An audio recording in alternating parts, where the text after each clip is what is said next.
soal Pangeran Diponegoro.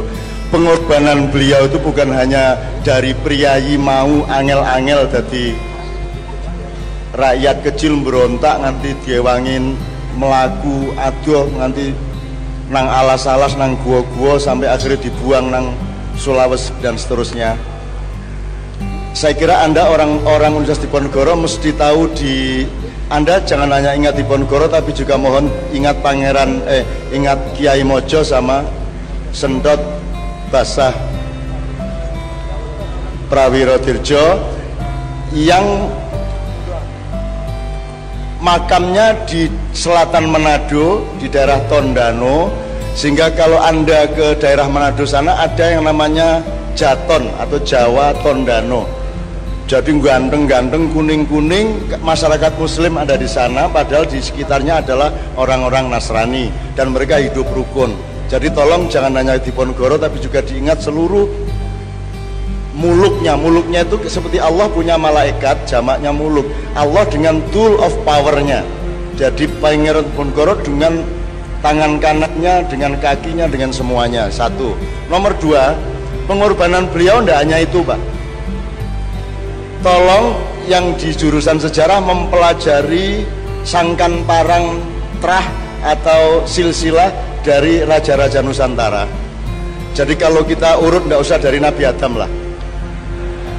Nabi Adam punya anak 146, semuanya kembar kecuali 2 orang. Salah satu yang tidak kembar itu yang kelak menurunkan masyarakat Nusantara.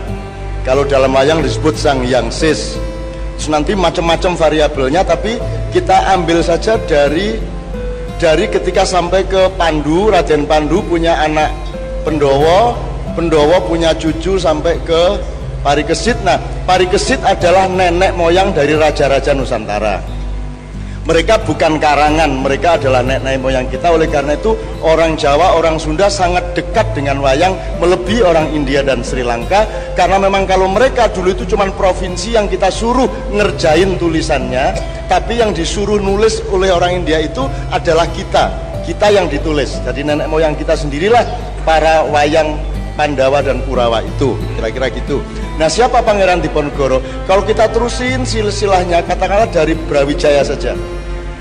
Brawijaya terakhir punya anak 117. Ya, antara lain nurunin sampean dari Betoro Katong, kan itu kan. Nah, 117 ini oleh Sunan Kalijogo disebar ke seluruh Nusantara, dijadikan kepala-kepala tanah perdikan. Jadi kalau mau ngomong trah, siapakah yang seharusnya jadi Raja Pakubuwono, Hamengkubuwono, dan Mataram, itu mulai nyempal adalah ketika berdirinya pasca Pajang berdiri Kerajaan Mataram.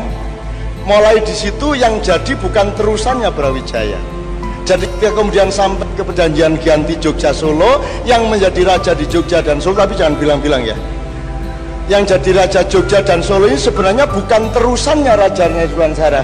Dan yang saya ingin katakan, yang sebenarnya berhak menjadi raja adalah yang sekarang kita kenal sebagai Pangeran Diponegoro itu. Itu ceritanya, Pak. Makanya tidak heran kalau orang pesisir justru ngangkat Diponegoro, karena jiwa beliau jiwa sangat pesisir, gitu ya. Nah, sedikit untuk referensi sejarah aja. Tolong diingat, semua raja-raja Jawa untuk Mojopahit dan sebelumnya itu bergelar Prabu. Jadi Prabu itu sebenarnya dari Awu ya, Awu, Abu, Prabu, perabuan gitu ya, sama dengan perempuan dari kata empu, perempuan dan seterusnya. Begitu pindah transformasi dipimpin oleh Sunan Kalijogo menjadi Demak dengan menyelamatkan seluruh aset Mojopahit, di mana anaknya Brawijaya justru diangkat menjadi gubernur-gubernur di seluruh Nusantara. Itu gelarnya dari Prabu menjadi Sultan. Mulai Demak Sultan Patah, kemudian sampai ke Sultan Hadiwijaya, Sultan Trenggono Hadiwijaya. Ini untuk menunjukkan kepada Anda bahwa ada kaitan empati antara politik dengan ketuhanan dan spiritualitas. Prabu karena mereka mengenal spiritualitasnya adalah dari awu langit. Begitu menjadi sultan, sultan itu diambil dari surat Ar-Rahman, la tangfuduna illa bisultan. Nah, kata sultan diambil karena sultan di dalam Al-Quran artinya adalah kekuatan ekstra yang dianugerahkan Tuhan kepada orang-orang tertentu. Maka sejak itu bergelar sultan.